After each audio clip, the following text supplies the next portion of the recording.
Hey English, Miss Nettie here. Welcome to day 2 of Polishing Week.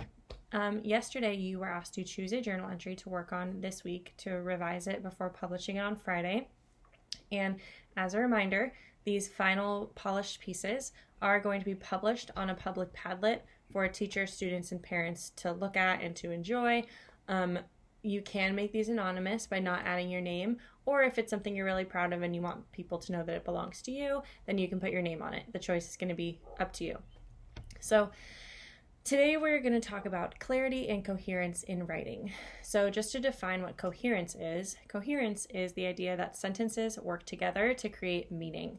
So what this means is that your reader should be able to follow your line of thinking from beginning to end and to understand what you're saying and why. So sometimes when we try to get our thoughts down on paper, it comes out a little jumbled and it might not quite make sense to others who try to read it. So sometimes when that happens, it's just because you're kind of simply struggling with what to say next or how to connect your thoughts as you're making your way down the page. So today you're going to be asked to read back through what you've written so far, but the most important part of this is that you need to try to read it as though you were not the one who wrote it, like it's the first time you're reading it. That way you can see what a reader or someone who hasn't seen it before might need some clarification around as they work their way through your thoughts on that paper. As you are reading through your journal entry, there are some questions that I'm going to ask you to keep in mind to help clarify your thoughts and to add some of the details that would make your writing much more clear to an outsider.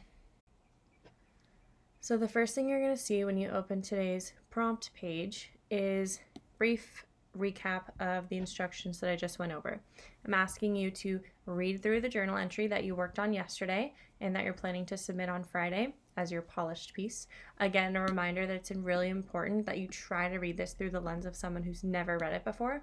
And as you read, you're going to try to add sentences to clarify your thinking and add those details that you otherwise might have neglected. So here are some questions for you to consider. First of all, as you're reading, think about, can you explain what you mean? So why do you say that? What are some things that make you think that? And there are some sentence frames that might help you kind of add a thought or two to clarify some of your ideas.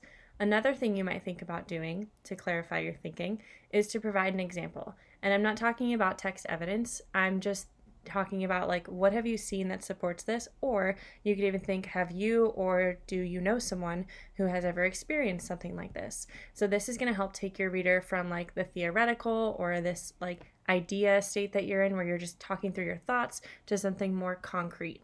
And then again, there are some sentence frames to help you with that.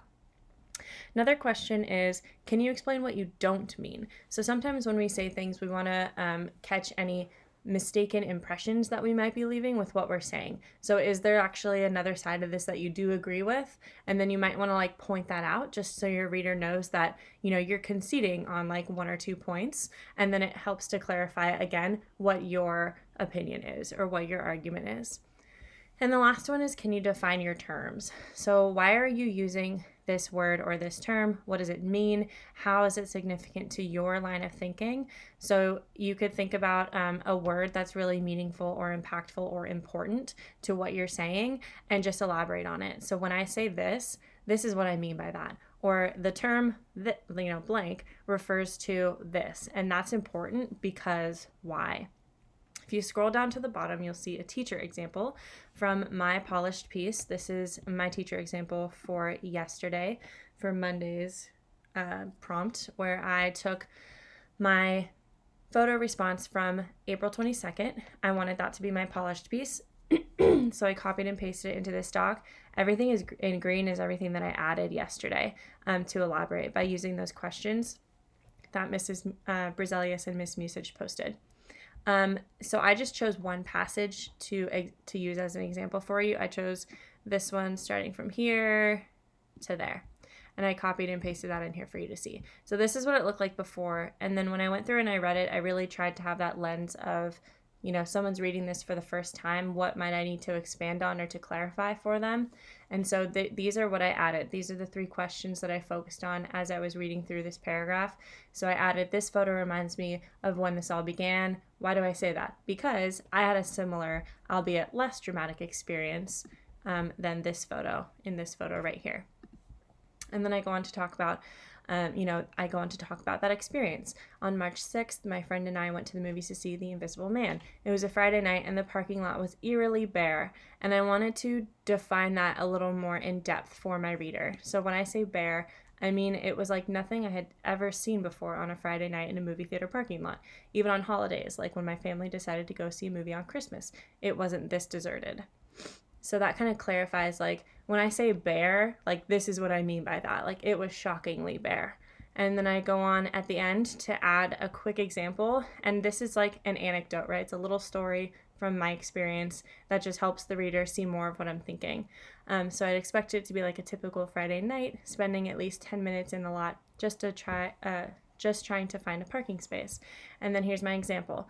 The last time we had gone there on a weekend, I ended up getting out of the car to save our seats because of the time it was taking us to find a decent parking space was going to make us late. So that example just emphasizes again like why this photo was so dramatic for me, why it really stood out to me, and it's clarifying a little bit more of my thinking for my reader. All right, so that is your assignment for today. You are going to go back into your piece from yesterday, which should be just the journal entry that you copied and pasted onto that new doc and that you worked on elaborating. And today you're going to use those driving questions to help clarify your thoughts. So you're going to read through that piece, make sure you're doing it as best you can as if it's the first time you've ever seen it, so that you can clarify some of your thinking as you work your way from the start to the end. Add some examples, add some, defining of terms or key words that really matter and help to kind of bring your point across or emphasize what you're trying to say. And yeah, do your best and have fun with it. Your pieces are looking really great so far. We've all been enjoying, perusing them and seeing how you're revising them to make them even better. So I'm looking forward to seeing how some of you take this on and really excited to see your published pieces on Friday.